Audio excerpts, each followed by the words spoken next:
तो आज की वीडियो देखने के बाद आप लोग लड़कियों की इज्जत करना जरूर शुरू कर दोगे। अगर करते हो तो बहुत अच्छी बात है, नहीं करते हो तो ये वीडियो को आपको जो है पूरा देखना है। तो इस दुनिया की जितनी भी फीमेल्स हैं उन सभी को मेरा दिल से सल्यूट। अब आपको लगेगा सर क्या फेंक रहे हो, इतनी ज़्यादा भी क्या हो गया। तो भाई साहब आप ये समझो कि जो फीमेल्स होती है ना, उनको एक या दो बार या तीन बार मेनली प्रेग्नेंट होती हैं और उसके लिए वो इतने सालों तक लगातार हर महीने दर्द सहते हैं, जिसमें हम आज बात करेंगे मेंस्ट्रुएशन साइकिल के बारे में।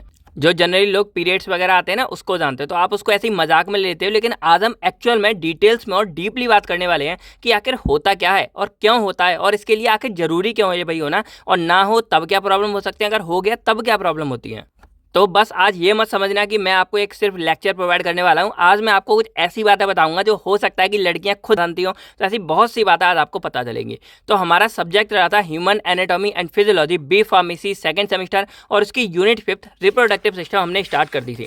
अब देखो इसको ना हमने दो पार्ट में डिवाइड करना था। तो इसका जो फर्स्ट पार्ट था उसमें हमने बात की थी anatomy and physiology of male and female reproductive system के बारे में। इसको हमने ऑलरेडी कवर कर लिया था। पार्ट 1 नहीं देखा हो भाई, जाके देख लेना, आपको बहुत ज्ञान की बातें मिलने वाली है। अब जो ये वीडियो है ना, इसमें हमारे बहुत से छोटे छोटे टॉपिक रह गए थे, जैसे हमारा sex hormone, physiology of menstruation या इसी में हम जो है मेंस्ट्रुएशन साइकिल बोल सकते हैं, fertilisation, spermatogenesis, oogenesis, pregnancy and pasteurisation. तो इन सभी टॉपिक को यानी कि टोटल सारे ही टॉपिक आज हम इस वीडियो में कवर करने वाले हैं। तो हो सकता है कि वीडियो थोड़ी सी लेंदी हो जाए, लेकिन मेरी रिक्वेस्ट है यार, प्लीज़ आप इसको ऐसे मत देखो कि आप कोई लेक्चर देख रहे हो। देखो आप इसको एज ए स्टोरी की तरह समझो कि क्या कैसे होता है, और ये सब बातें आपको मुंह ज़बानी यानी कि अभी मैं बोल रहा हूँ ना, आपको तुरंत ही सारा कुछ याद हो जाएगा, और आपके अगर एग्जाम पूछ लेगा ना तो आप डायरेक्टली जो है उसको लिख कर आ जाओगे।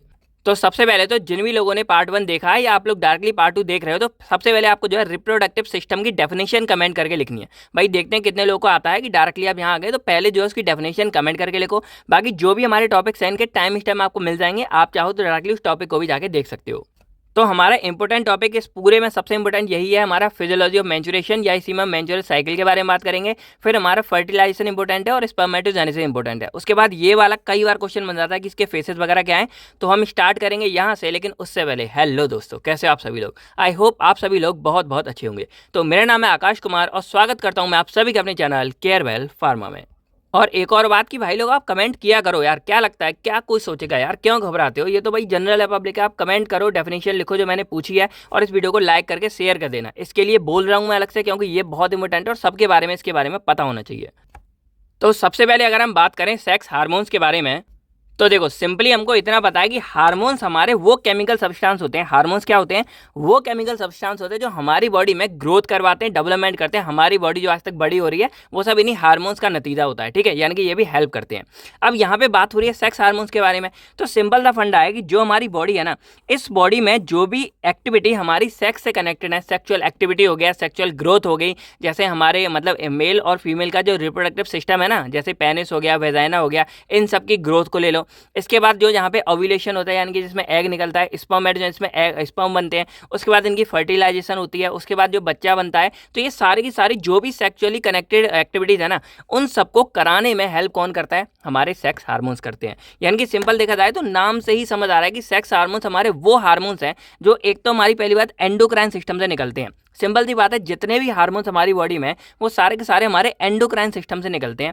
और ये क्या करेंगे? मेनली हमारे जो सेक्सुअल डेवलपमेंट है, हमारे ऑर्गन्स वगैरह हो गए सेक्स वाले डेवलप करने के लिए, वो सारे ऑर्गन्स की डेवलपमेंट कराते हैं, ग्रोथ कराते हैं, और रिप्रोडक्शन में भी हेल्प कराते हैं। बाकी जो प्यूबर्टी वगैरह जब आता है एज, तो उसमें जो प्यूबिक एरिया में हेयर आते हैं, वॉइस हमारी चेंज हो जाती है। उसके बाद गर्ल्स में जैसे ब्रेस्ट वगैरह डेवलपमेंट होता है, तो ये सारे के सारे हमारे इन्हीं हार्मोन्स की वजह से होता है।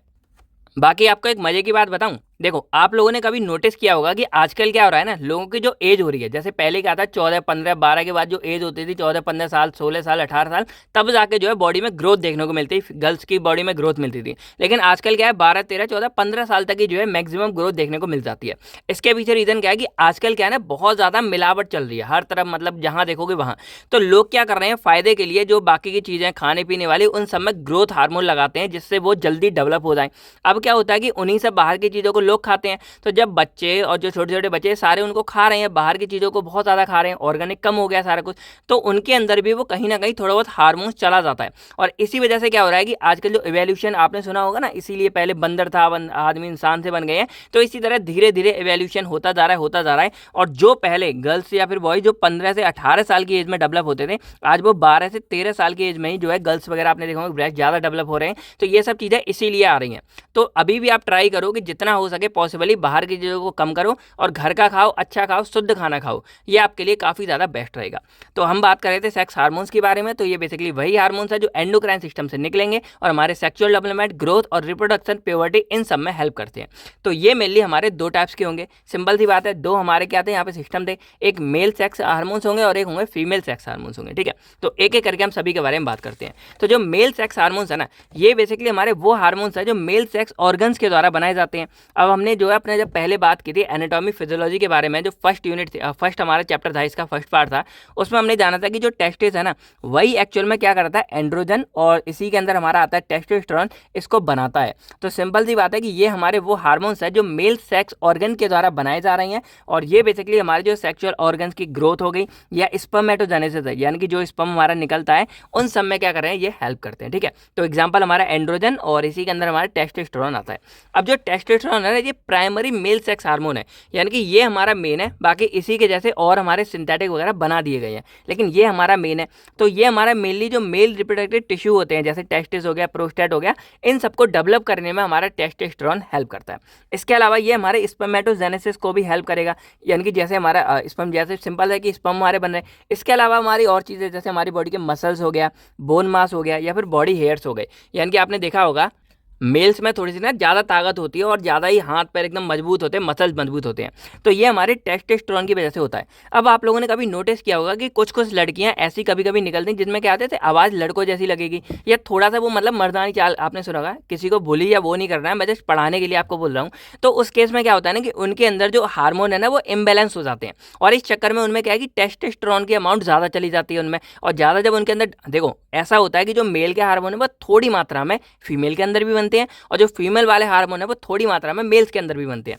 तो अगर ये हमारे इम्बैलेंस हो जाए, मान लो जो मेल्स में बन रहे हैं और फीमेल्स में बन रहे हैं, अगर इनमें इम्बैलेंस हो जाए, थोड़ी सी ज़्यादा मात्रा में बनने लगे, तो इसीलिए देखने को मिलता है कि कई जगह क्या होता है, जो फीमेल्स है ना, उनके अंदर भी थोड़े थोड़े मेल जैसे मतलब कैरेक्टर देखने को मिलते हैं, और जो हमारे मेल्स हैं उनके अंदर भी कभी कभी जो है फीमेल जैसे कैरेक्टर देखने को मिलते हैं। तो ये हमारा कब होता है, जब हमारे जो हार्मोन्स है ना वो इम्बैलेंस हो जाते हैं, मेल्स में फीमेल के ज़्यादा हो गए, फीमेल्स में मेल के ज़्यादा हो गए। तो बस ये हमारे इसी की वजह से होता है। बाकी ये हमारा प्रमोट करेगा मसल्स, बोन मास और बॉडी हेयर वगैरह को। सेकंड हमारा आता है फीमेल सेक्स हार्मोन। तो ये बेसिकली हमारे वो हार्मोन्स है जो फीमेल के सेक्स ऑर्गन, यानी कि जो मेन हमारा ऑर्गन होता है फीमेल का, वो होता है ओवरीज। तो ओवरीज से रिलीज किए जाते हैं, और ये उनके सेक्सुअल ऑर्गन्स को बनाने में, और ओव्यूलेशन होता है ओवम को रिलीज करने में, उसमें हेल्प करता है। ठीक है, तो इसके दो मेन होते हैं हमारे, ईस्ट्रोजन और प्रोजेस्टेरोन। ईस्ट्रोजन होता है ये मेनली हमारे मेंस्ट्रुएशन साइकिल को रेगुलेट करता है, प्रोजेस्टेरोन भी करता है, लेकिन ये दोनों ही करते हैं यहाँ पे। ठीक है, बाकी ये फर्टिलिटी और प्रेगनेंसी में भी बहुत बड़ा रोल प्ले करता है। इसके अलावा ये फीमेल के जो सेक्सुअल कैरेक्टरिस्टिक है, बोन डेंसिटी है, उन सबको मेंटेन करेगा। प्रोजेस्टेरोन हमारा जो मेनली क्या होता है ना, यूट्रस, यानी कि जो बॉम्ब जिसको बोलते हैं, जिसमें बच्चा जो है बड़ा होता है, तो उस बॉम्ब को तैयार करने में जो बहुत ज़्यादा हेल्प करता है। और इसके अलावा ये एम्ब्रियोजेनेसिस, जो एम्ब्रियो डेवलप हो रहा है, वो ब्रेस्ट की जो ग्रोथ हो रही है, और ओव्यूलेशन में भी हेल्प करता है। और ये दोनों ही हार्मोन जो हमारे फीमेल के हेल्थ के लिए और डेवलपमेंट के लिए बहुत इंपॉर्टेंट होते हैं। तो ये टॉपिक हमारा ज़्यादा नहीं आता, तो एज अ इंट्रोडक्शन के लिए हमने इसको जो है कंप्लीट कर दिया। तो अब हमारा आता है यहाँ पे most important topic, physiology of menstruation या फिर मेंस्ट्रुअल साइकिल के बारे में। अब पहले एक बात समझ लो कि ये जो हमारी मेंस्ट्रुअल साइकिल है ना, ये सिंपली जो हमारी बॉडी है वो इसलिए करवाती है क्योंकि यहाँ पे हमारी बॉडी प्रिपेयर करती है किसको, जो फीमेल का रिप्रोडक्टिव सिस्टम होता है ना, तो ये यूट्रस होता है ना, इसको बॉडी प्रिपेयर करती है प्रेगनेंसी के लिए। यानी कि बॉडी हर महीने इसीलिए प्रिपेयर करती है कि यहाँ पे ये हमारी क्या प्रेग्नेंट होने वाली है। लेकिन अगर ये प्रेगनेंसी नहीं होती है, तब जाके क्या होता है कि यहाँ पे ब्लीडिंग होती है, और उसी को हम क्या बोलते हैं, मेंस्ट्रुअल साइकिल, जो हमारी हर 28 दिन में चलती है। और जो ब्लीडिंग हो रही होती है उस प्रोसेस को हम बोलते हैं मेंस्ट्रुएशन, यानी कि ब्लीडिंग वाली एक्चुअल प्रोसेस को मेंस्ट्रुएशन कहा जाता है। अब पहले हम समझते हैं कि एक्चुअल में ये पूरा क्यों हो रहा था, कैसे हो रहा था, देन हम आगे जो है स्टेप बाय इन सबको बहुत ही सिंपली तरीके से समझने वाले हैं। तो पहले ये आपको दिख रही होगी पूरी की पूरी फीमेल रिप्रोडक्टिव सिस्टम। ये हमारी होती है यहाँ पे वेजाइना, ये सर्विक्स होती है, और यहाँ से एंट्री जाते हैं जब ये जगह हमारी कहलाती है यूट्रस। यूट्रस। और यूट्रस एक्चुअल में हमारी वो मेन जगह है जहाँ पे जो भी बच्चा होता है उसका मतलब लालन पोषण होता है, वो बड़ा होता है, यहाँ पे उसको फीड मिलती है, सारा कुछ मेनली यहीं पे होता है। ये हमारे होते हैं फैलोपियन ट्यूब, और इधर हमारी प्रेजेंट होती है 2 ओवरीज एक टाइम पे, मतलब जो एक ही हमारी काम करती है। तो सबसे पहले क्या होता है कि मान लो ये ओवरीज है ना, तो ओवरीज क्या करती हैं, ओवरीज यहाँ से ओवम को रिलीज करेंगी। अब ओवम हमारा क्या होता है, एग होता है। इसमें भी हमारे काफ़ी ज़्यादा स्टेप होते हैं, वो एक एक करके आपको समझ आएगा। तो यहाँ से जब एग रिलीज होता था ना, तो एग धीरे धीरे ऊपर मतलब यहाँ पे मूव करता है क्योंकि ये हमारी फैलोपियन ट्यूब है ना, इसमें हमारे फिंगर लाइक स्ट्रक्चर पाए जाते हैं और उन्हीं के द्वारा ये हमारे मूव करते हैं। अब यहाँ से क्या होता है कि जब मान लो सेक्चुअल इंटरकोर्स हो गया और पेनिस ने एंट्री मारी, तो उसके बाद क्या होगा कि यहाँ से जो स्पर्म है ना, वो यहाँ से अंदर चले जाते हैं। अब जब स्पर्म मूव करेंगे तो ढेर सारे स्पर्म रिले होते हैं, लेकिन उनमें से कुछ 1 या 2 स्पर्म होते हैं वो यहाँ तक फाइनली पहुँच पाएंगे, मतलब कुछ मान लो पहुँच गए इतने सारे, उनमें से कोई एक स्पर्म होगा जो क्या करेगा, इस वाले पार्ट में जाके, इस मतलब जो हमारा एग ओवम है उसको जाके फर्टिलाइज करेगा, यानी कि उसको जाके अंदर उसके जा पाएगा। तो जो हमारी फैलोपियन ट्यूब है, इसमें ये स्टार्टिंग का पार्ट स्मथ कहलाता है जो इससे कनेक्टेड है, ये वाला फिब्रियाई, और बीच का पार्ट मिडिल पार्ट कहलाता है एम्प्यूला। तो जो एम्प्यूला है वो मेन जगह है जहाँ पे फर्टिलाइजेशन होती है, यानी कि जहाँ पे हमारा जो ओवम है उसके साथ हमारा एग मिलता है।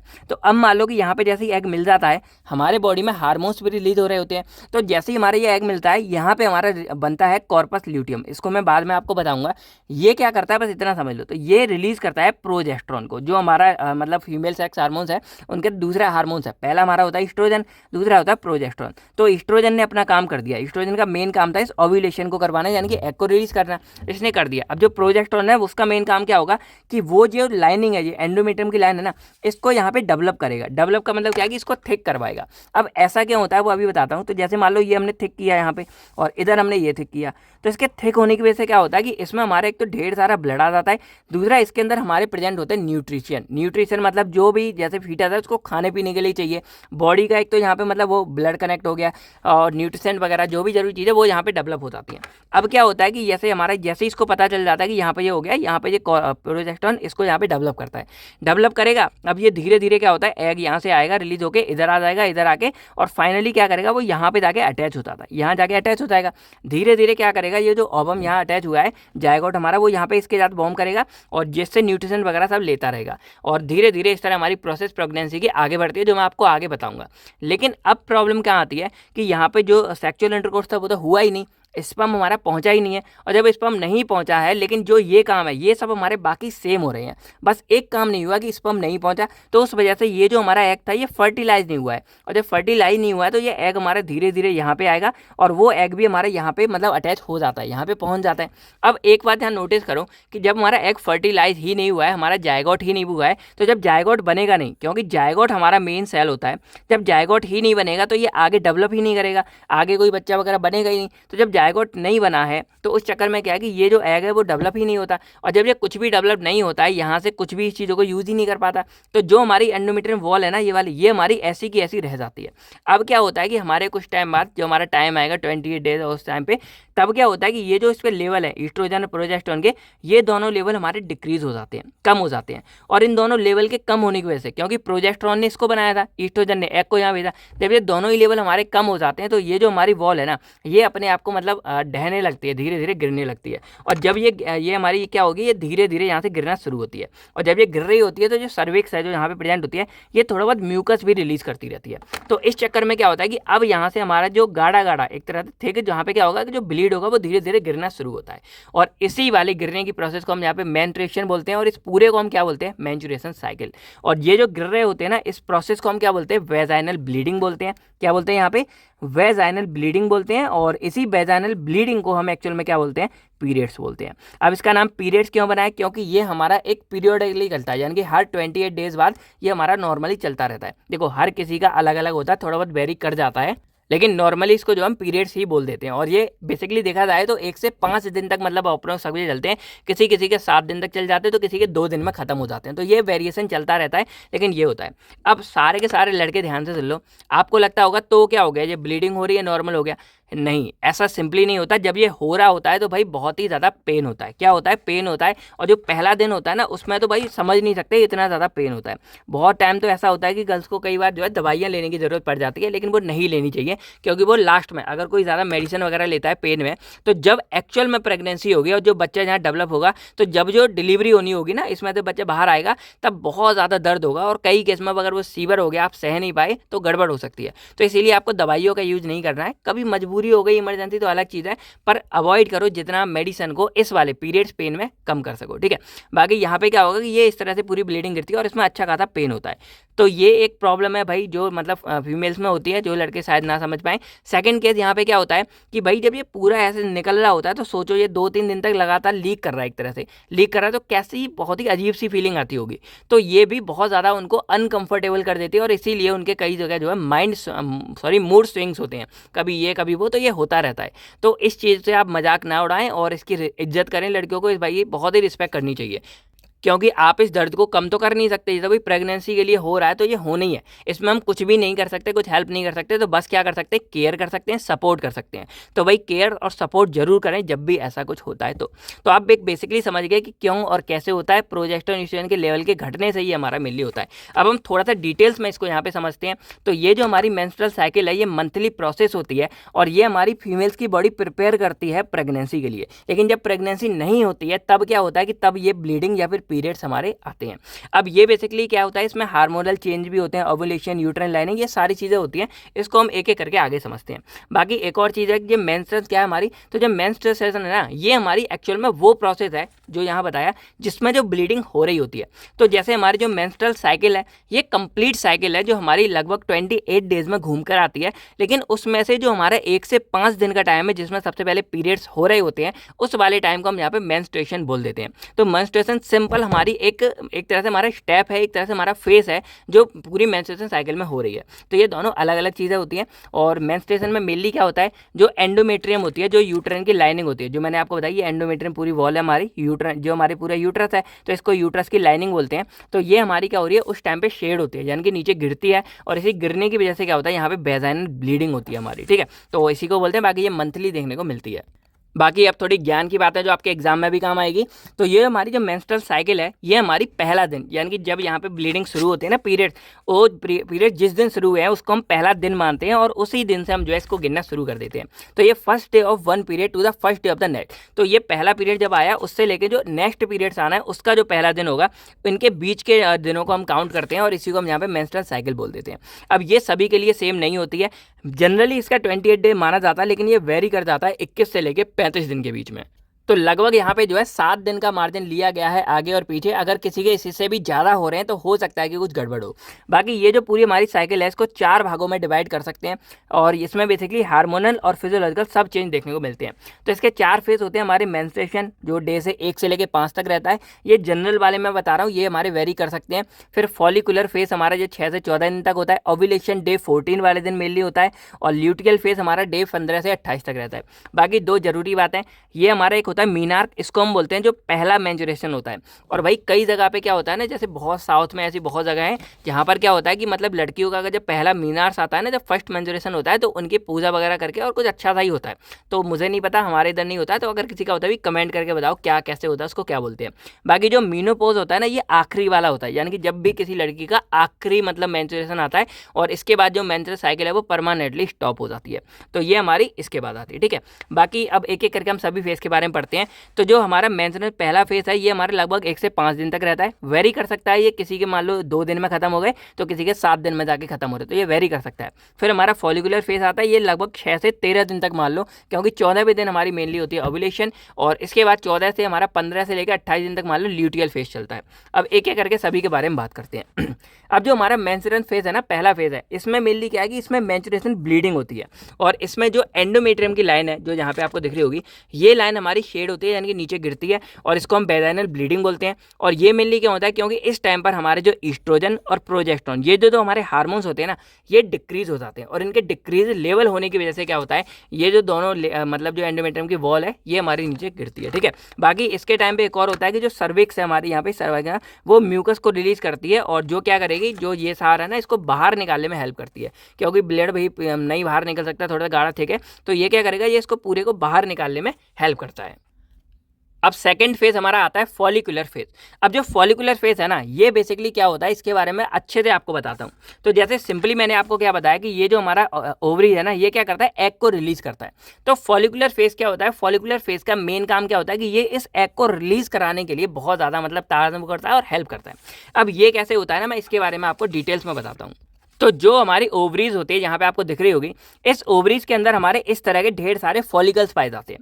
अब फॉलिकल्स क्या होते हैं, तो फॉलिकल्स मान लो एक तरह से हमारे थैले होते हैं। थैले मतलब जैसे कोई भी थैला है ना जिसके अंदर हमारा कुछ भरा होता है, तो इस तरह के हमारे थैले होते हैं और इस थैले के अंदर हमारा थोड़ा सा फ्लूइड सा भरा होता है और इसी के अंदर हमारे पाए जाते हैं एक्स। क्या पाए जाते हैं, हमारे एक्स पाए जाते हैं। तो ये हमारे इस तरह के होते हैं। अब इनको स्टिमुलेट करता है हमारा कौन सा हार्मोन, FSH। अब FSH की फुल फॉर्म क्या है, फॉलिकल स्टिमुलेटिंग हार्मोन। यानी कि नाम से समझ आ रहा है कि ये जो हमारे थैले हैं जिसको हम फॉलिकल बोल रहे हैं, इसी फॉलिकल को स्टिमुलेट करने के लिए हमारे ये हार्मोन बने हैं। और ये हार्मोन हमारे सेक्स हार्मोन की कैटेगरी में आता है और इसको रिलीज करते हैं पिट्यूटरी ग्लैंड, यानी कि पिट्यूटरी ग्लैंड के द्वारा इसको जो है निकाला जाता है। तो समझ गए, तो FSH आया पिट्यूटरी ग्लैंड से और वो क्या कर रहा है, वो ओवरीज में क्या कर रहा है, ये जो फॉलिकल स्टिमुलेटिंग हार्मोन है इस फॉलिकल को डेवलप करने में हेल्प कर रहा है। तो यहाँ पे ढेर सारे इस तरह के हमारे फॉलिकल्स बनते हैं।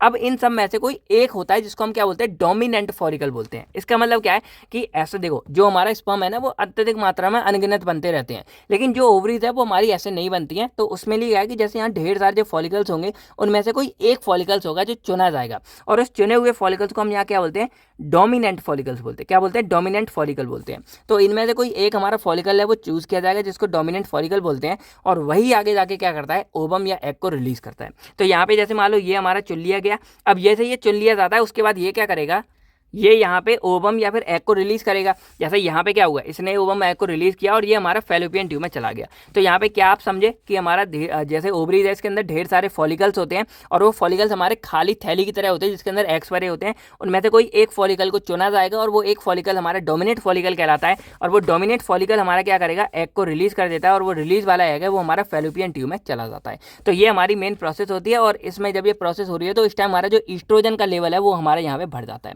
और जब ईस्ट्रोजन का बढ़ जाता है तो ईस्ट्रोजन का लेवल क्या करेगा, ईस्ट्रोजन का लेवल बढ़ा तो एक तो इसने ओव्यूलेशन करवाया, जो यहाँ पे ये मतलब पूरा ओव्यूलेशन हुआ। सेकंड काम इसने क्या किया कि इसने इसकी लेयर को जो है इस तरह से थिक करना है, यानी कि थोड़ा सा चौड़ा करना शुरू कर दिया, पहला काम। अब यहाँ पे ये स्टेप खत्म नहीं होता, अब इसके बाद क्या होता है, हमारा आता है थर्ड, यहाँ पे हमारा आता है ओव्यूलेशन। तो ओव्यूलेशन सिंपली जो मैंने आपको बता दिया कि जो हमारा डोमिनेंट फॉलिकल्स है वो एक्चुअल में क्या करेगा, वो एग या फिर ओवम को रिलीज कर देगा और ये जो एग या ओवम है ये फैलोपियन ट्यूब में जाकर रिलीज होगा और ये लगभग 12 से 24 घंटे के लिए अवेलेबल रहता है। यानी कि ये फैलोपियन ट्यूब में अच्छे से, यानी कि अगर इस 12 से 14 घंटे के बीच में अगर कोई स्पर्म आता है तो वो अच्छे से जो है इसको प्रेग्नेंट कर सकता है।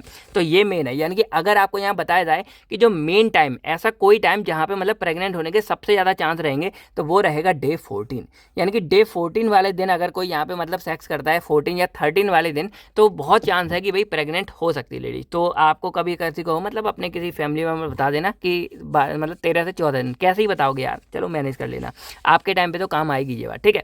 तो इसलिए 12 से 24 घंटे तक ये रहता है और ये हमारा ट्रिगर्ड किया जाता है LH के द्वारा। LH हमारा होता है ल्यूटिलाइजिंग हार्मोन और ये भी हमारा पिट्यूटरी ग्लैंड के द्वारा रिलीज किया जाता है। कहाँ से, पिट्यूटरी ग्लैंड से। यानी कि मेन देखा जाए तो पिट्यूटरी ग्लैंड जो हमारा है ना, पिट्यूटरी ग्लैंड से हमारे दो हार्मोन निकल रहे हैं। LH हमारा हो गया ल्यूटिलाइजिंग हार्मोन और FSH हमारा हो गया फॉलिकल स्टिमुलेटिंग हार्मोन।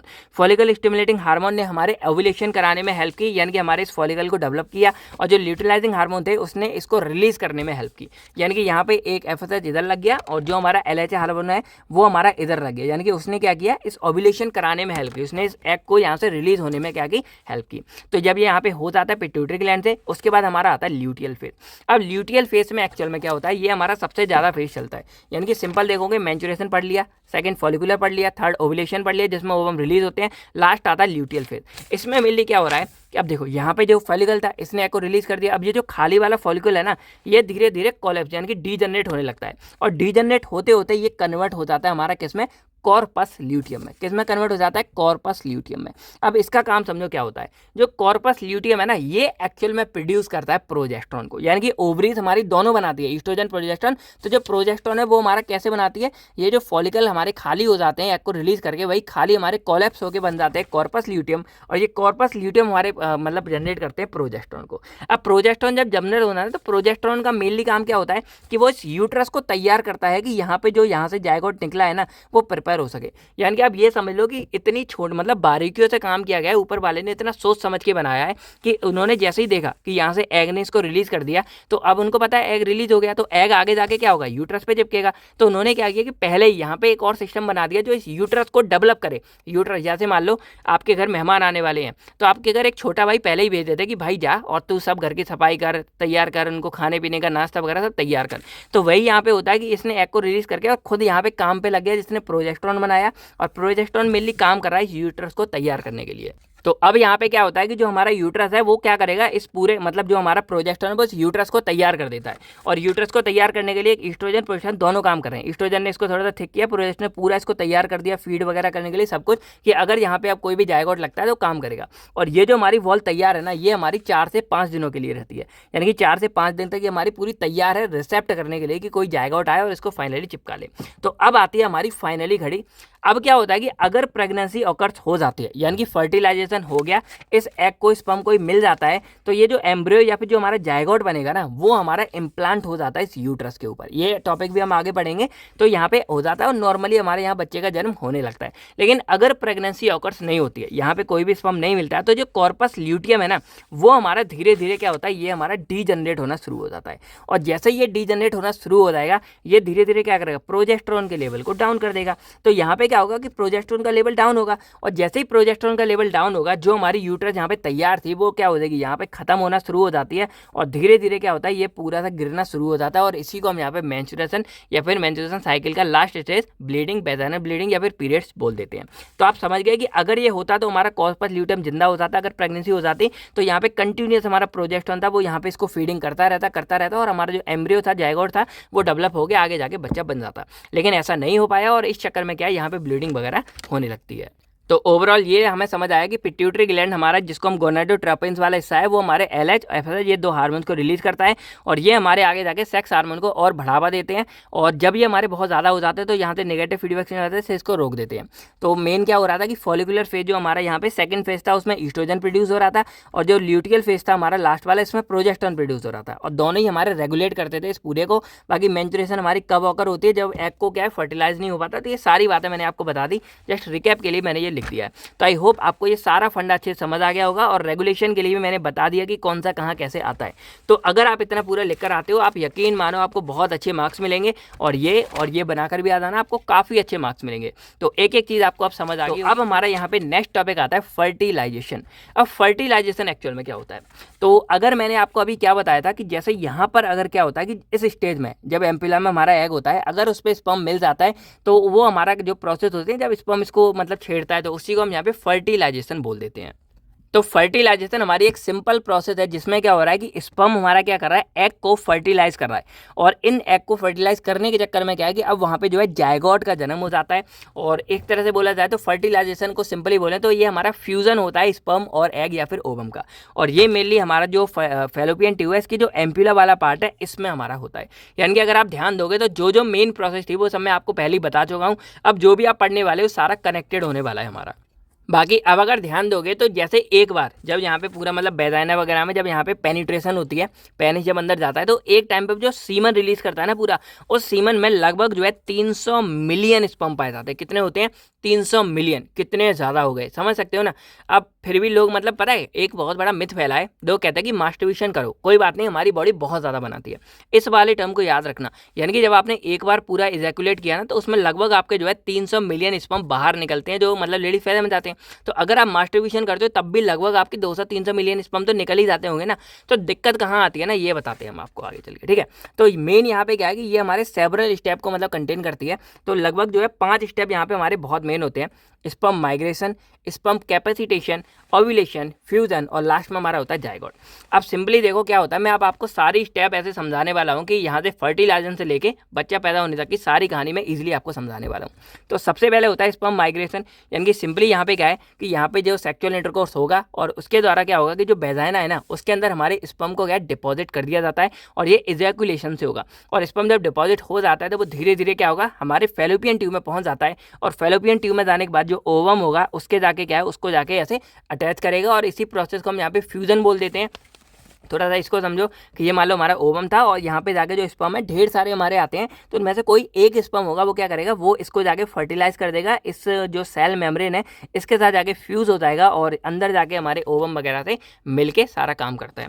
तो ये हमारा होता है स्पर्म माइग्रेशन। फिर हमारा आता है स्पर्म कैपेसिटेशन। इसका मतलब क्या होता है कि जब स्पर्म हमारा यहाँ से निकलता है ना तो वो अपने आप को तैयार करता है किसके लिए कि वो अपने आप को एकदम मोटाइल करता है। मोटाइल मतलब होता है मूवमेंट, यानी कि वो अपने आप को क्या है मूवमेंट कर पाए, अच्छे से आगे जा पाए, तो एक मूवमेंट के लिए करता है। सेकंड होता है कैपेबल ऑफ फर्टिलाइजेशन, यानी कि अगर उसको एग मिलता है, क्योंकि देखो आपने देखा होगा 300 मिलियन स्पर्म है तो भाई रेस कहते हैं ना, भाई कितने ज़्यादा स्पर्म से रेस लगानी पड़ती है और तब जाके कोई एक स्पर्म जीतता है, तब जाके एक बच्चा बनता है। तो ये सब काम आप लोगों ने सब ने किया है भाई, ऐसा नहीं किसी ने नहीं किया, सब ये काम करके ही आए हुए हैं। तो जो एग है इसको मतलब आप देखो और भी यहाँ ढेर सारे, लेकिन कोई एक ही कर पाता है, तो इसीलिए स्पर्म सारे के सारे अपने आप को तैयार करते हैं कि वो फर्टिलाइजेशन अच्छे से कर पाएँ। थर्ड आता है ओव्यूलेशन। तो जब यहाँ पे स्पर्म यहाँ पे अंदर पूरा हो चुका होता है और यहाँ पे स्पर्म आपको तैयार कर चुका होता है, तब यहाँ पे ओव्यूलेशन होती है, यानी कि जो हमारी ओवरीज है वो क्या करती है एग को रिलीज करती है और फेलोपियन ट्यूब के पास पहुंचाती है। और फोर्थ हमारा स्टेप होता है मेन स्टेप, जिसको हम बोलते हैं फ्यूजन, यानी कि अब यहाँ पे क्या होगा कि जो स्पर्म है ना वो मीट करता है एग को फेलोपियन ट्यूब में। और इसके लिए मेनली क्या होता है, देखो यहाँ पे स्पर्म अगर मैं आपको दिखाऊं, डायग्राम मैंने आगे बनाया है तो जैसे मान लो ये होता है स्पर्म, ठीक है, पूरा का पूरा एकदम खतरनाक ही लगता है इसका स्ट्रक्चर। तो यहाँ पे अगर देखोगे तो ये जो आगे का पार्ट है ना ये हमारा होता है एक्रोसोम, और जो एक्रोसोम पार्ट है इसके अंदर पाया जाता है एक एंजाइम, और उस एंजाइम का नाम यहाँ पे क्या होता है हाइड्रोल्यूरोनिडेज, नाम ऐसा ही आप देख लेना।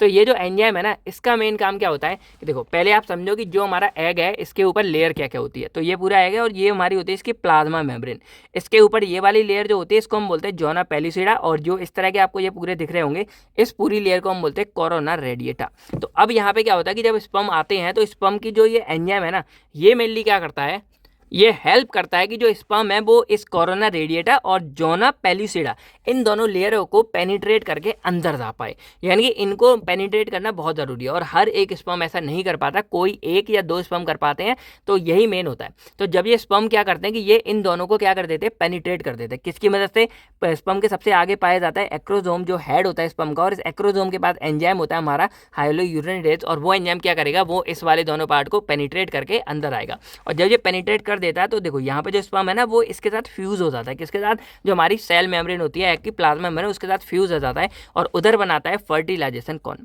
और जब ये फ्यूज हो जाता है देन आगे जाके क्या होता है कि एक सिंगल सेल एक जायगोट फॉर्म हो जाता है। और जायगोट फॉर्म में मेनली क्या होता है कि जायगोट हमारा वो है जिसके बाद दोनों के यानी कि बोथ पेरेंट्स के जेनेटिक मटेरियल होते हैं, यानी कि जो एग है इसका डीएनए और जो मतलब मेल होते हैं ना उसका डीएनए जो होता है वो इस स्पर्म के आगे हेड में पाया जाता है।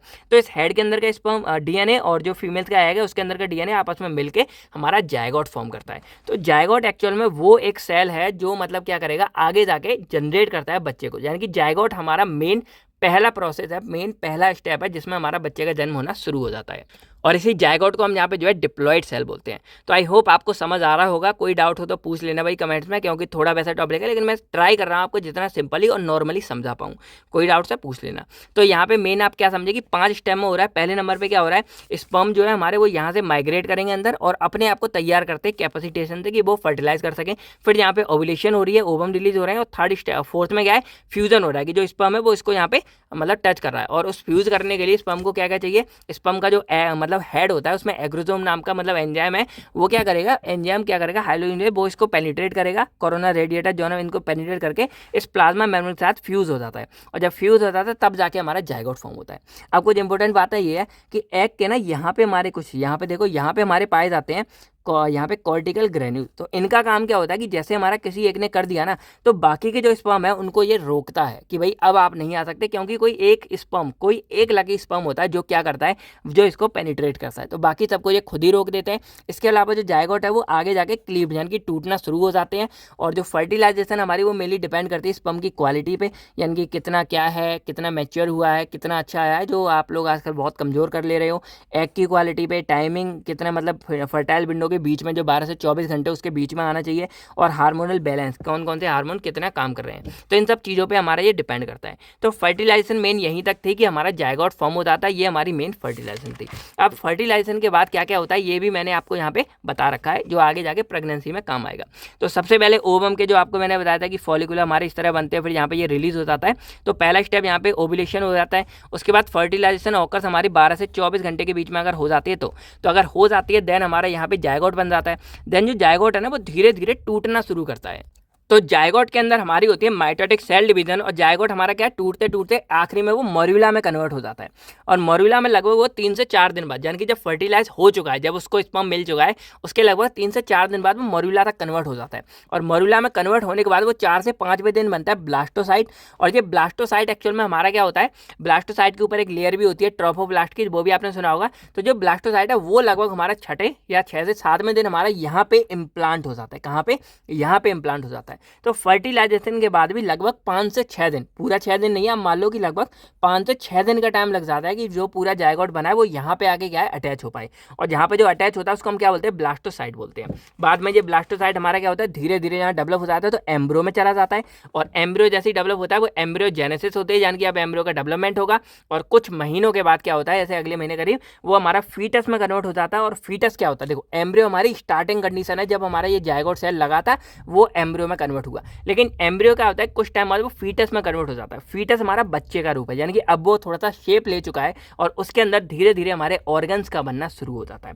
तो ये हमारा होता है यहाँ पे फीटस। और इसी के बाद जैसे फीटस बन जाता है, समझ लो एक नया इंडिविजुअल आने वाला है। तो ये पूरी कंप्लीट प्रोसेस हमारी चल रही होती है पूरी फर्टिलाइजेशन के बाद में।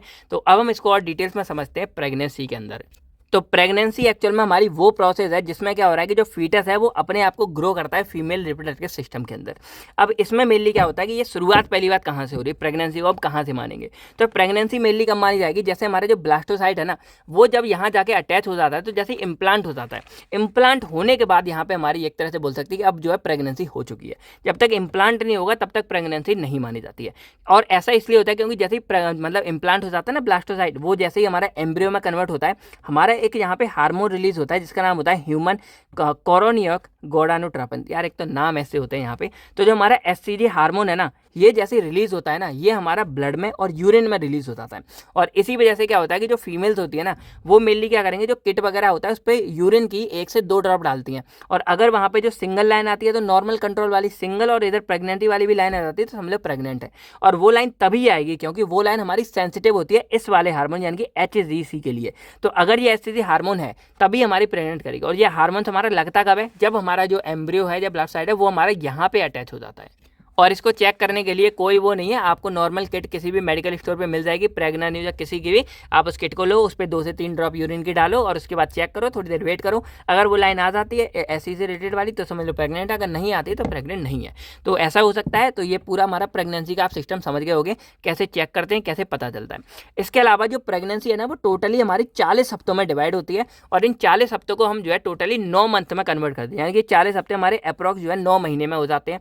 और ये हमारा कब से काउंट होते हैं पता है, 40 घंटे।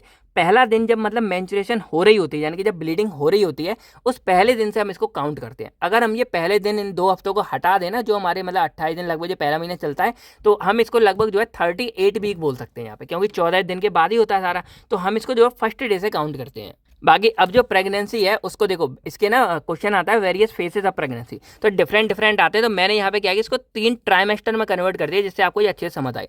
तो हमारा फर्स्ट ट्राइमेस्टर होता है जो लगभग 1 से 12 हफ्ते तक चलता है। और सेकंड हमारा होता है जो 13 से 26 हफ्तों तक चलता है। और थर्ड ट्राइमेस्टर होता है जो 27 से 40 हफ्तों तक चलता है। और आखिरी में हमारी होती है पार्चुराइजेशन, या इसको हम बोल सकते हैं चाइल्ड बर्थ, यानी कि बच्चे का जन्म होता है। तो इसमें कुछ भी नहीं करना, सिंपल सी बात है कि जो हमारा पहला हफ्ता होता है यानी कि 1 से लेके जो हमारे 12 वीक हैं, ये हमारा मतलब फर्स्ट ट्राइमेस्टर डेली मतलब पूरा इसमें डिवाइड होता है।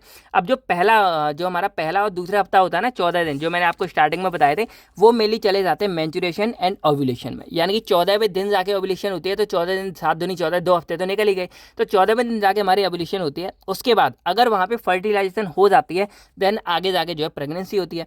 तो फर्टिलाइजेशन और इम्प्लांटेशन होती है जायगोट की, और ये सब पूरा प्रोसेस हमारा आगे जाके कितने में होता है, 3 से 8 हफ्ते के बीच में होता है। यानी कि फिर क्या होगा, जो हमारा ब्लास्टोसाइट या जो ट्रोपोब्लास्ट है वो हमारे मतलब यहाँ पे कनेक्ट हो जाते हैं एम्ब्रियो के साथ। कैसे होते हैं चलो मैं आपको अच्छे से बताता हूँ। तो जैसे मान लो ये हमारा था, अब यहाँ पे ये अगर मैं सेल मान लूँ कि ये हमारा मान लो जायगोट यहाँ पे कनेक्ट हो गया ठीक है। अब जायगोट क्या करता है ना, जायगोट से अगर कनेक्ट होता है तो धीरे धीरे इस तरह के फिंगर लाइक स्ट्रक्चर हमारे बनते रहते हैं, और बनते बनते फाइनली क्या होती है, हमारी प्लेसेंटा की बैरियर या मेम्ब्रेन एक तरह से हमारी यहाँ बन जाती है। अब इस प्लेसेंटा का काम क्या होता है कि जो भी लेडीज खाएगी पिएगी, जो भी मई मदर माता जी खाएंगी, वो सारा का सारा फूड क्या होगा, इस प्लेसेंटा के थ्रू बच्चों में मिलेगा।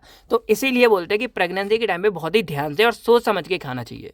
तो यही यहाँ पे बताया कि स्टार्टिंग के जो हमारे 1 से 12 हफ्ते तक ले लो, अगर आप इसको काउंट करोगे तो लगभग ये हमारा 2 से 3 महीने का टाइम होता है। तो उसमें जो हमारा पहला यानी कि पहला और दूसरा जो हफ्ता होते हैं ना, पहले जो फर्स्ट और सेकंड वीक है, इसमें मेनली हमारे मेंचुरेशन, ओव्यूलेशन, उसके बाद फर्टिलाइजेशन प्रोसेस होगी, यहाँ पे पूरा होगा, और उसके बाद वो यहाँ पे इम्प्लांट होगा, इम्प्लांट होकर जो हमारी प्लेसेंटा वेरियर बनेगी, और उसके बाद जो फीडिंग है वो यहाँ पे हमारी चलती रहेगी। तो ये सारा फंडा हमारा लगभग स्टार्टिंग के 1 से 2 हफ्ते में हो जाता है। और जब ये हो जाता है देन उसके बाद यहाँ पे हमारे ये जैसे डेवलप हो गया, ये हमारा बन जाता है एम्ब्रियो। अब जो एम्ब्रियो है ना, उसमें हमारी होती है एम्ब्रियोजेनेसिस। तो इसमें लगा हमारे 3 से 8 हफ्ते लग जाते हैं। यानी कि अब जो हमारा एम्ब्रियो था, जिसको धीरे धीरे फीडिंग मिलती रहेगी, और सबसे पहले जो हमारा पहला 7 में से 8 में हफ्ता मान लो, यानी कि पहला महीना या दूसरा महीना हमारा होने वाला होता है, तब हमारा बच्चे का सबसे पहले डेवलप होता है हार्ट। यानी कि अब जो है एक हार्ट बन चुका होगा। इसीलिए बोलते हैं कि अगर प्रेगनेंसी को 1.5 महीने करीब हो चुका है, तो अब आप जो मतलब कुछ लोग जो है मिसकरेज कराते हैं, कुछ लोग उसको गिराते हैं बच्चे को, तो वो काम फिर नहीं कर सकते, क्योंकि हार्ट बन चुका होता है, बच्चा आ चुका होता है। तो ऐसा फिर कुछ भी काम नहीं करना है कभी भी। तो यहाँ पे 3 से 8 हफ्ते तक लगा हमारे एम्ब्रियोजेनेसिस, धीरे धीरे एम्ब्रियो हमारा बड़ा होता है, और उसके बाद वो फीटस में एक तरह से कन्वर्ट हो जाता है। और उसके बाद 9 से 12 हफ्ते तक जो है उस फीटस, क्योंकि अब वो ऑर्गन बन चुका है, उसका हार्ट बन गया, हार्ट बनते ही वो हमारा एक तरह से फीटस कहलाएगा, क्योंकि अब उसमें ऑर्गन आने लग गए हैं। और जैसे ही फीटस कहलाता है, वो फीटस के बाद में और ऑर्गन डेवलप होते हैं, जैसे उसके हाथ पैर बनेंगे, लिंक्स बनेंगे, उंगलियां बनेंगी, और 9 से 12 हफ्ते तक लगभग वो है बनना शुरू हो जाता है। उसके बाद फिर हमारे आता है सेकेंड ट्राइमेस्टर, और इसको हमने डेवलप किया लगभग 13 से 26 हफ्तों के बीच में, और ये मेनली हमारा इन्वॉल्व करता है फीटस के डेवलपमेंट में।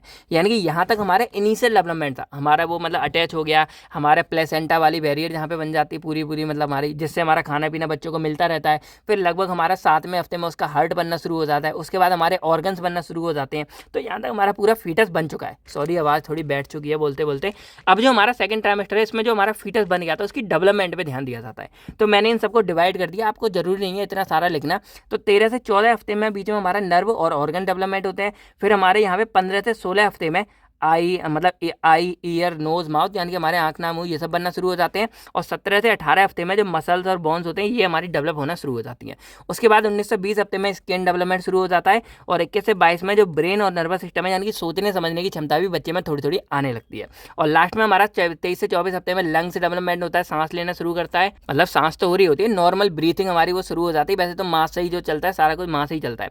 और जो हमारा आखिरी में और फीटल ग्रोथ होता है, और जो हमारा 25 से 26वां हफ्ता होता है, वहाँ पे हमारे बच्चे के रिफ्लेक्स शुरू होते हैं, यानी कि बच्चा भी जवाब देना शुरू करता है। और लगभग जो है 25 से 26 हफ्ते के बाद बच्चा जो है किक मारना शुरू करता है। यानी कि जो पहला किक शुरू होता है ना, वो हमारा लगभग 25 से 26 हफ्तों में शुरू होता है। और ये ना थोड़ा सा वेरी करता है, ऐसा नहीं, देखो अब ये लगभग काउंट करोगे तो आपके 6 महीने हो गए। तो कोई कोई बच्चे जो है 6 महीने के बाद ये किक मारना ये सब शुरू करते हैं, कुछ बच्चे जो है 5 महीने के बाद ही रिफ्लेक्स करना शुरू कर देते हैं। तो ये बच्चे वेरी भी करता है, तो ऐसा जरूरी नहीं है जो लिखा है वो सही है। देखो थोड़ा सा वेरी करता रहता है, ये एक जनरल टर्म है जो हर बच्चे के लिए लागू होती है, ठीक है। तो यहाँ पे लगभग बच्चा जो है 25-26 हफ्ते में, यानी कि लगभग मान लो 6ठे महीने में जो है बच्चा किक वगैरह मारना और ये सब चीज़ें शुरू कर देता है। तो जो इतना डेवलपमेंट है वो लगभग 6 महीने तक बच्चे का हो जाता है। अब जो 6ठे महीने के बाद हमारा आता है थर्ड ट्राइमेस्टर, और इसमें मेनली क्या होता है कि अब बच्चा जो है अपने आप को कंप्लीट मैच्योर कर रहा होता है, और बाहर निकलने के लिए यानी कि उसके बर्थ के लिए तैयारी शुरू हो जाती है। तो लगभग 27 से 32 हफ्ते तक जो है बच्चा मैच्योर होता है, यानी कि ये सब चीज़ें जो डेवलप हुई हैं वो और मजबूत होती हैं, ग्रो होती हैं, धीरे धीरे उसकी हड्डियाँ और थोड़ा बनना शुरू होती हैं। यानी कि ये चल रहा होता है, ये कंटिन्यूस चलता रहता है।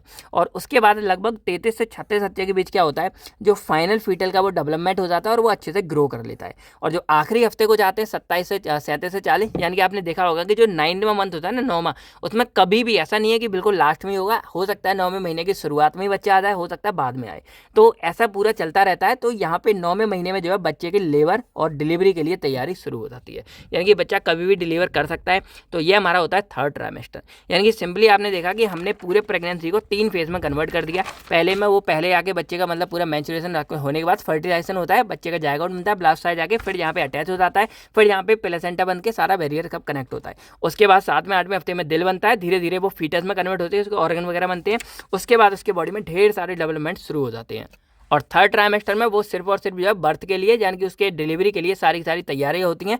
और यहाँ पे कई बार आपने सुना होगा कोई बच्चा 7वें में आ जाता है, कोई तो 7वें महीने में आके भी बच्चे जो है क्योंकि उनका जो है ऑर्गन सारा कुछ डेवलप हो चुका होता है, यहाँ पे बस वो अपने आप को मैच्योर कर रहे होते हैं, यानी कि और मैच्योर होते हैं, बड़े होते हैं। तो इसीलिए जो 7 महीने के बाद जो है बच्चे वगैरह जन्म कर जाते हैं और वो सर्वाइव भी कर जाते हैं। तो क्या आपके आस पड़ोस में कोई ऐसी न्यूज़ हुई है कि 7 महीने का बच्चा आया और वो सर्वाइव भी किया? अच्छा हुआ, तो वही एक आध आप शेयर कर सकते हो ऐसे, ठीक है। तो जब बच्चे का पूरा तैयार हो जाता है तो पूरा हो जाता है, उसके बाद हमारी प्रोसेस चलती है पार्चुरेशन। अब जो पार्चुरेशन है ना, ये हमारी एक्चुअल में होती है चाइल्ड बर्थ। तो अब यहाँ पे क्या होता है कि जैसे ही 9 महीने पूरे हो जाते हैं बच्चे के, कोई कोई 8 महीने के बाद, कोई 8.5 महीने के बाद, तो जैसे ही ये टाइम पूरा हो जाता है बच्चे का, उसके बाद क्या होता है, वो सिग्नल जाएगा हमारे किसके बाद, ब्रेन के बाद वहाँ पे, और उसके बाद तुरंत हमारे जो है यूट्रस है वहाँ पे कॉन्ट्रैक्शन होना शुरू हो जाती है। यानी कि ये था हमारा, तो ये हमारा अभी तक रिलैक्स हो रहा था, इसके अंदर जो पूरा बच्चा बढ़ जाता है और ये अच्छा खासा जो है साइज में हो जाता है और इसके अंदर पूरा जो है बच्चा अच्छे से डेवलप हो जाता है, ठीक है। अब क्या होता है, जैसे ही टाइम पूरा होता है ये यूट्रस हमारी क्या कॉन्ट्रैक्ट होना शुरू होती है वापस, और जब कॉन्ट्रैक्ट होगी तो ऑब्वियसली बात है बच्चे का क्या नीचे प्रेशर आएगा, तो बच्चा यहाँ बाहर निकलने के लिए एकदम प्रेशर फील होता है। तो यही एकदम जब फीमेल्स होती है ना, बताती हैं कि भाई एकदम लग रहा है, तो उन्हें यही एकदम फील होता है, और इसी को हम यहाँ पे क्या बोलते हैं, लेबर पेन, यानी कि एक तरह से हमारे ये साइन हो जाता है। तो सिंपल देखा जाए, पार्चुरेशन एक प्रोसेस है जिसमें चाइल्ड बर्थ होता है, और इसमें मेनली क्या होता है, ऑनसेट ऑफ लेबर, यानी कि लेबर का ऑनसेट एकदम शुरू हो जाता है। अब ये लेबर एक्चुअल में होता क्या है और क्या होता है, तो लेबर एक तरह से आप बोल सकते हैं एक प्रोसेस है या एक तरह से साइन है जो मतलब फीमेल्स को दिया जाता है कि अब जो है आपके बच्चे का जन्म होने वाला है, तो आप लोग जो है सही से या तो हॉस्पिटल पहुंच जाओ अच्छे से, या फिर जो दाई वगैरह होती है वो करें, तो मतलब तैयार होता है अच्छे से। तो उनके साइन क्या होते हैं, तो सबसे पहले होती है कॉन्ट्रैक्शन, यानी कि एकदम उन्हें क्रैम्पिंग फील होगी और टाइटनिंग, ऐसा लगेगा यूट्रस को कोई दबा रहा है और बहुत ही जोर से ऐसा लगेगा, यानी कि ये पूरा एकदम ऐसे दबता है, कॉन्ट्रैक्ट होता है, और इसीलिए उनको मतलब पता लगता है कि अब कुछ होने वाला है, बच्चा आने वाला है। उसके अलावा सेकंड साइन होता है ब्लडी शो, इसका मतलब क्या है कि म्यूकस पिलीली, थोड़ा थोड़ा ब्लड वगैरह आना शुरू हो जाएगा, और जो मेम्ब्रेन होती है वो रप्चर हो जाती है, जिस वजह से पानी, आपने कई बार मूवीज में देखा होगा कि एकदम पानी की, कहते हैं ना भाई पानी की थैली फट गई है, एकदम जो हमारा यहाँ पे जो पूरा म्यूकस ये सब होता है ना, ये पूरा फट जाता है और पूरा जो पार्टर है वो नीचे आने लगता है, और इसके बाद बच्चे के आने के लिए मतलब रास्ता पूरा साफ हो जाता है। उसके अलावा बैक पेन होता है और नोजिया और वॉमिटिंग, ये तो भाई कॉमन ही है भाई, आपने मूवीज़ में तो बस उल्टियाँ करते हैं और समझ लो हो गया काम। तो ये वॉमिटिंग और नोजिया तो बहुत बड़े साइन होते ही हमारे, तो ये कुछ साइन है, अगर ये ऐसे कुछ साइन लास्ट में आते हैं तो समझ लो कि बच्चे का जन्म होने वाला है, और इसी को हम बोलते हैं लेबर। और इन्हीं को जब ये मतलब होने वाला होता है तो उस टाइम जो पेन होता है उसको हम लेबर पेन बोलते हैं कि भाई लेबर पेन हो रहा है, यानी कि ये साइन है कि बच्चा आने वाला है, और इस पूरी प्रोसेस को हम पार्चुरेशन बोलते हैं, ठीक है। बाकी ये मेनली कब होगा, तो ये हमारे अगर नॉर्मल वेजाइनल डिलीवरी होती है ना, तब पता है क्या होता है, जो साइन है वो हमारे जैसे CNS के बाद जाएगा ब्रेन हमारा क्या करता है, ब्रेन यहाँ पे मतलब इंड्यूस कर देता है फीटल इजेक्शन रिफ्लेक्स को। इसका मतलब क्या होता है कि ये हमारी वो ताकत है जिसमें क्या होगा कि जो वेजाइना है वो अपने आप को कॉन्ट्रैक्ट कर सकती है, और इतना कॉन्ट्रैक्ट कर सकती है कि जो चाइल्ड है ना वो बाहर आने के लिए तैयार होता है, और इस काम को करने के लिए हेल्प करता है हमारा हार्मोन ऑक्सीटोसिन। तो ऑक्सीटोसिन का काम क्या होता है कि वो एक तो इधर इसको कॉन्ट्रैक्ट करेगा, और यहाँ से जो वेजाइना है इसको रिलैक्स करके जो है फीटस को, जो हमारा चाइल्ड बेबी बन चुका है, उसको बाहर निकालने में हेल्प करता है। बाकी ऑक्सीटोसिन हमारा आगे जाके लैक्टेशन में भी हेल्प करता है, जो मतलब चाइल्ड की ब्रेस्ट फीडिंग वगैरह करते हैं उसमें भी। बाकी इसमें हमारे सी सेक्शन और इंस्ट्रूमेंटल डिलीवरी दो तरह के और भी ऑप्शन होते हैं। अगर मान लो अब नॉर्मल केस है, यानी कि फीमेल इसको पुश नहीं कर पा रही, इसलिए बाहर नहीं निकाल पा रही है, उस केस में जो है इसका यूज़ किया जाता है। तो जब बच्चे का जन्म हो जाता है तो उसके बाद के पीरियड को हम यहाँ पे पोस्ट पार्टम या फिर पोस्ट नेटल पीरियड बोलते हैं, और ये लगभग 6 हफ्ते तक चलता है। इसमें क्या होता है कि एक तो फीमेल की जो बॉडी है फिजिकली रिकवर करती है, इमोशनल चेंजेस आते हैं, बेबी के साथ जो बॉन्डिंग बनती है, उसके प्यार वगैरह सारा कुछ होता है, और लैक्टेशन और ब्रेस्ट फीडिंग होती है, और ये प्रोसेस हमारी आगे 6 हफ्ते के बाद भी चलती रहती है, ऐसा नहीं है नहीं चल रही है। आगे भाई बच्चे को दूध आपने देखा होगा कोई कोई 6 महीने 1 साल 1.5 साल तक जो है पिलाते रहते हैं। तो ये थी हमारी पूरी प्रोसेस यहाँ पे प्रेगनेंसी की, और इसके बाद हमारी पास्चुराइजेशन की। ये हमारा चाइल्ड बर्थ था। तो आई होप आपको अच्छे से सब समझ आ गया होगा। जैसे ही साइन हमारा उधर जाएगा ऑक्सीटोसिन आएगा और वो रिलीज करके हेल्प करेगा इसको बाहर निकालने के लिए। तो ये पूरा फंडा आपको समझ आ गया होगा। कोई भी डाउट्स आप कमेंट करके पूछो, बाकी ट्राई करो कि एक बार फिर से वीडियो देख लो अगर समझ ना आया हो तो आज की वीडियो का हमारा लास्ट टॉपिक आता है गैमेटोजेनेसिस, और इसके अंदर हमारे 2 टॉपिक आते हैं। एक आता है स्पर्मेटोजेनेसिस और एक आता है हमारा oogenesis। स्पर्मेटोजेनेसिस और oogenesis। स्पर्मेटोजेनेसिस हमारा मेल्स के लिए होता है जिसमें स्पर्म का फॉर्मेशन कैसे होता है वो होती है। oogenesis हमारा फीमेल्स के लिए होता है जिसमें ओवम का फॉर्मेशन कैसे होता है ये होता है। बाकी ये जो ओवम और स्पर्म है ना, ये एक्चुअल में मेच्योर कैसे हो रहे हैं ना, उसके बारे में आपको यहाँ पे पढ़ना पड़ेगा। तो सबसे पहले हम बात करते हैं स्पर्मेटोजेनेसिस के बारे में, जो हमारा एग्जाम के पॉइंट ऑफ व्यू से भी काफी ज्यादा इंपॉर्टेंट होता है। तो देखो, स्पर्मेटोजेनेसिस वैसे तो हमारी प्रोसेस है किसकी, फॉर्मेशन ऑफ स्पर्म की, लेकिन ये मेनली क्या इन्वॉल्व करता है कि हमारे पास ऑलरेडी इमेच्योर सेल होते हैं। कौन से होते हैं, इमेच्योर सेल होते हैं जो स्पर्म नहीं होते हैं। तो ये स्पर्मेटोजेनेसिस प्रोसेस क्या करती है कि उस इमेच्योर सेल्स को मैच्योर स्पर्म सेल में कन्वर्ट कर देती है। और स्पर्म सेल कहाँ बनती हैं, तो ये मैंने आपको स्टार्टिंग में बताया कि जो हमारे टेस्टिस होते हैं उसके अंदर हमारे 250 से 300 लवेल्स पाए जाते हैं, और एक लवेल्स के अंदर लगभग हमारे 1 से 4 सेमनीफेरस ट्यूबल्स पाए जाते हैं। और ये सेमनीफेरस जो ट्यूबल्स हैं, इनकी लाइनिंग पे हमारे दो तरह के सेल होते हैं। एक हमारे होते हैं जर्म सेल्स मेनली, और उनको हम क्या बोलते हैं, स्पर्मेटोगोनिया बोलते हैं, जो मेनली क्या करते हैं, स्पर्म को जनरेट करते हैं। और दूसरे हमारे जो सर्टोली सेल्स है वो जर्म सेल्स को न्यूट्रलाइज करते हैं। बाकी अब एक काम की बात जानो कि जो स्पर्म है ना, इनको बनने में अप्रॉक्स 70 से 80 दिन लगते हैं, यानी कि कंप्लीट मैच्योर स्पर्म बनने में। अब बोलोगे सर आप अभी कह रहे थे कि डेली, यानी कि अगर मैं आपको बताऊं तो मान लो कि एक एडल्ट जो हेल्दी है ना, वो डेली लगभग 400 मिलियन स्पर्म बनाता है। लेकिन फिर भी हमारे एक स्पर्म बनने में, मतलब एक जो पूरा वो चल रही है साइकिल, एक पूरी प्रोसेस, उसमें लगभग हमारे 70 से 80 कैसे लग जाते हैं दिन। तो पहली बात क्या है कि जो 70 से 80 दिन लग रहे हैं उसके वो हमारी कंप्लीट प्रोसेस में लग रहे हैं। तो ऐसा नहीं है कि उसके अंदर हमारे नॉर्मल स्पर्म बनते हैं, उसमें हमारे ढेर सारे स्पर्म बनते हैं। तो इसमें हमारे लगातार बनते रहते हैं। अब क्या होता है कि जो लॉग में पहले से, यानी कि आज से 70 दिन पहले जो प्रोसेस शुरू होगी वो अब जाके कंप्लीट होगी, फिर आज से मतलब 70 दिन पहले, तो इस तरह हमारी प्रोसेस चलती रहती है और हमारे डेली ही जो है स्पर्म बनते रहते हैं। तो इसलिए लगभग हमारे जो है डेली मान लो कि 400 मिलियन स्पर्म जो है डेली बनते हैं। अब मैंने आपको स्टार्टिंग बताया था कि जब आप एक बार इजैकुलेट करते हो, ये सबका अलग अलग हो सकता है। तो अप्रॉक्स मान लो कि आपके लगभग 300 मिलियन स्पर्म जो है एक बार में निकल सकते हैं, जब आप मतलब सेक्स के दौरान निकालते हो। तो अगर आप जो दिन में मतलब लगातार मास्टरबेट ज़्यादा टाइम करते हो, तो उस टाइम के लिए क्या होगा, आपके जो स्पर्म है ना, वो काउंट जितने आपके नॉर्मल बन रहे हैं, वो प्रोडक्शन से क्या हो जाता है, आपका डिक्रीज लेवल ज़्यादा हो जाएगा। तो ऐसा नहीं है कि खत्म हो जाएंगे, आप जितनी बार कहोगे आता रहेगा, स्पर्म आता रहेगा। लेकिन एक्चुअल में प्रॉब्लम क्या होती है, मैंने स्टार्टिंग में आपको क्या बताया था, एक बार मैं फिर से आपको यहाँ पे दिखा देता हूँ। तो जैसे आपको यहाँ पे अगर देखोगे, कहाँ गया ये हमारा टेस्टिस था। तो टेस्टिस के अंदर जो एपिडिडाइमिस है ना, ये हमारी 20 फीट लंबी होती है, और इसमें क्या होता है, स्पर्म मैच्योर होता है मेनली। तो अब यहाँ पे क्या होता है कि जब आप क्या करते हो, बार बार मास्टरबेशन करते हो, बार बार करते हो, लगातार करते हो, उस टाइम मेनली क्या होता है कि जो स्पर्म है ना, उसको यहाँ पे मैच्योर होने के लिए टाइम नहीं लगता। और जब मैच्योर होने के लिए टाइम नहीं लगता, वो जल्दी जल्दी बन तो रहा है भाई, बनता रहेगा, बहुत ही मिलियंस में बन रहा है, आपको बहुत बन रहा है भाई, हर सेकंड में 1500 करीब बन रहे हैं स्पर्म। तो बनते रहते हैं, लेकिन क्या होता है कि ऐसे निकलते जब ज़्यादा रहेंगे तो उसको मैच्योर होने का टाइम नहीं लगता। और इसीलिए होता है कि जब एक्सेसिव मास्टरबेशन कोई ज़्यादा कर लेता है तो नुकसान क्या है, आगे चल के हो सकता है कि वो इनफर्टाइल हो जाए, यानी कि बांझ हो जाए एक तरह से। बांझ मतलब लड़कियों के लिए होता है, मेन क्या हो जाएगा कि वो उसमें ये ताकत नहीं रहेगी उसके स्पर्म में कि वो जाके एग को मतलब एग को फर्टिलाइज कर पाए और कभी बाप बन पाए।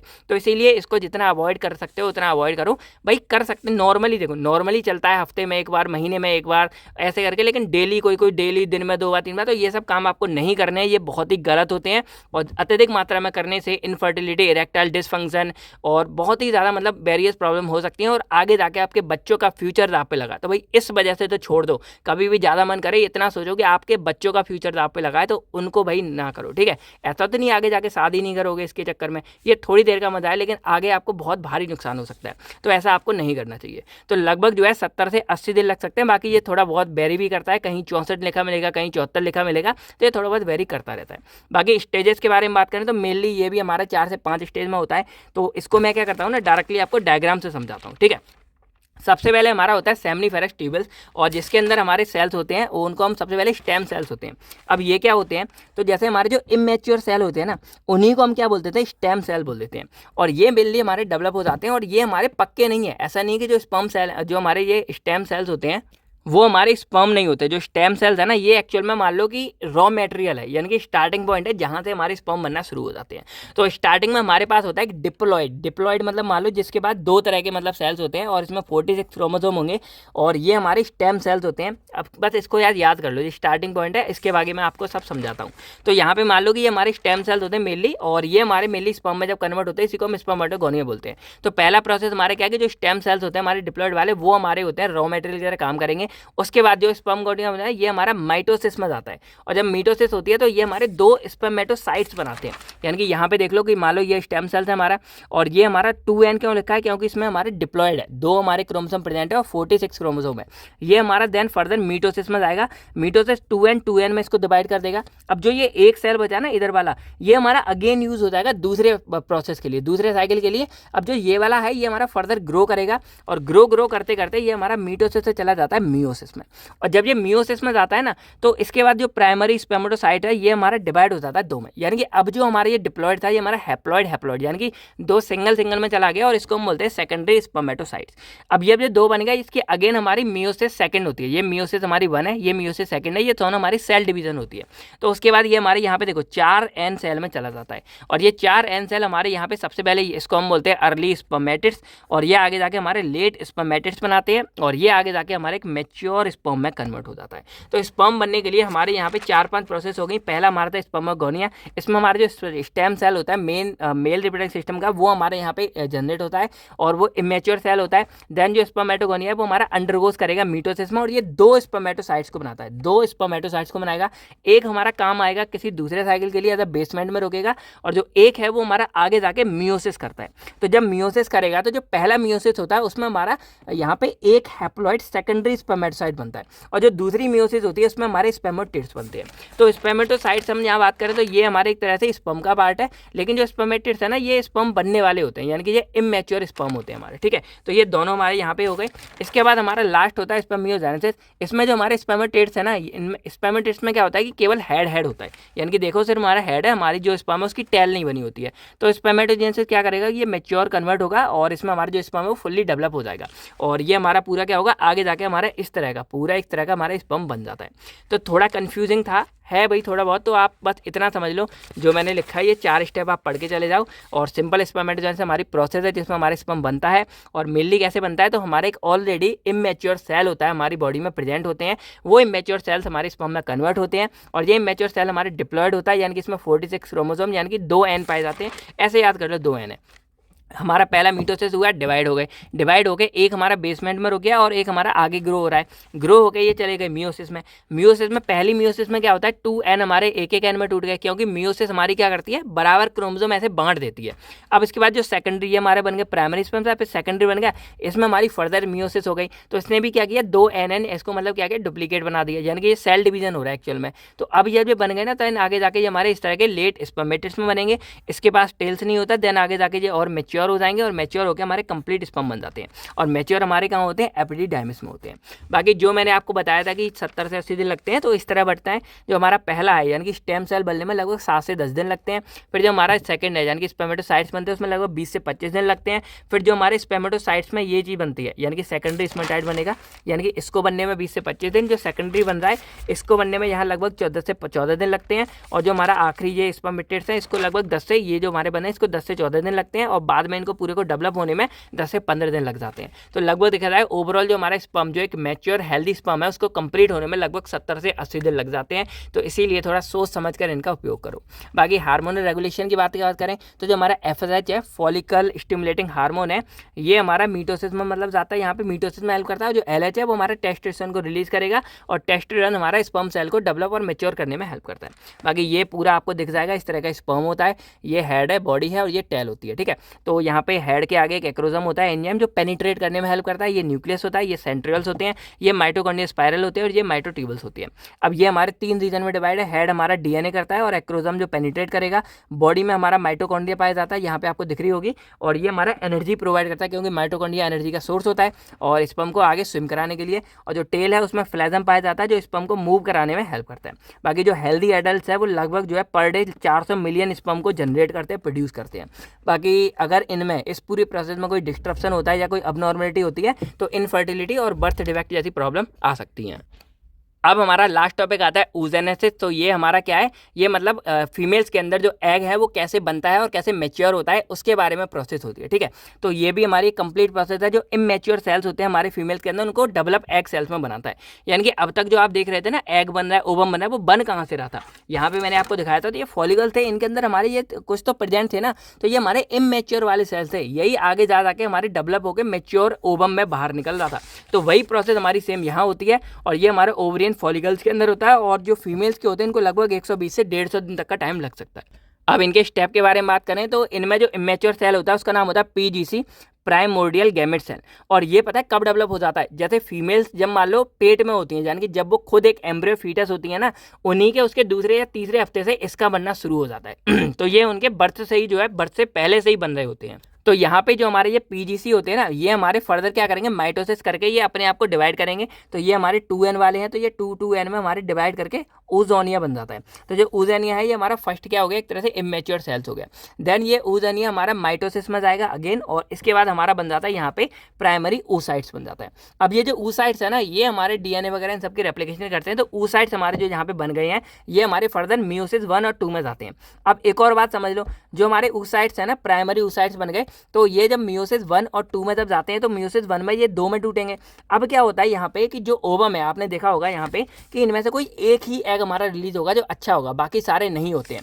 सेम वरना हमारा यहाँ चलता है कि जैसे हमारे यहाँ से मियोसिस 1 हुआ, तो जो बाकी के हमारे ये पोलर बॉडी है, यानी कि ये नॉन फंक्शनल है, और इधर इसने एक निकाला, उसके बाद ये भी हमारा 2 में डिवाइड हुआ, तो ये एक हमारा ओवम बनता है, लेकिन बाकी हमारी ये पोलर बॉडी चली जाती है। ये हमारी प्राइमरी फर्स्ट पोलर बॉडी या सेकंड पोलर बॉडी, तो ये नॉन फंक्शनल है। हमारे लिए जो काम किया वो यही चीज़ होती है। तो यहाँ पे oocytes हमारा जाएगा, और मियोसिस 1 2 में ये हैप्लॉइड सेल जो सिंगल सेल्स वाले ये फॉर्म करता है यहाँ पे। इसके बाद सेकेंडरी oocytes हमारा ओवरियन फॉलिकल्स में जाके मतलब मेन जो एग है वो यहाँ पे बनता है, और आखिरी में जाके वो रिलीज हो जाता है। तो ये हमारा मेन इस तरह चलता है। पहले हमारा माइटोसिस चलेगा, oozonia बन जाएगा, फिर हमारा ये oocytes बनता है, प्राइमरी oocytes बनेगा, देन मियोसिस में जाके सेकेंडरी oocytes बनेगा, और जो सेकेंडरी oocytes है बाकी सब पोलर में चले जाएंगे। जो एक होगा मेच्योर अच्छा था, वो हमारा ओवम बन के बाहर निकलता है। अब इसमें जो ल्यूटिनाइंग हार्मोन्स हमारा वो ओव्यूलेशन करवाता है और ईस्ट्रोजन वगैरह को रेगुलेट करता है। पोलर बॉडी जो हमारी होती है वो नॉन फंक्शनल होती है। बाकी जो oogenesis होती है जन्म से पहले से शुरू हो जाती है, और मीनोपॉज जब तक आखिरी वाला पीरियड चलता है तब तक ये प्रोसेस चलती है।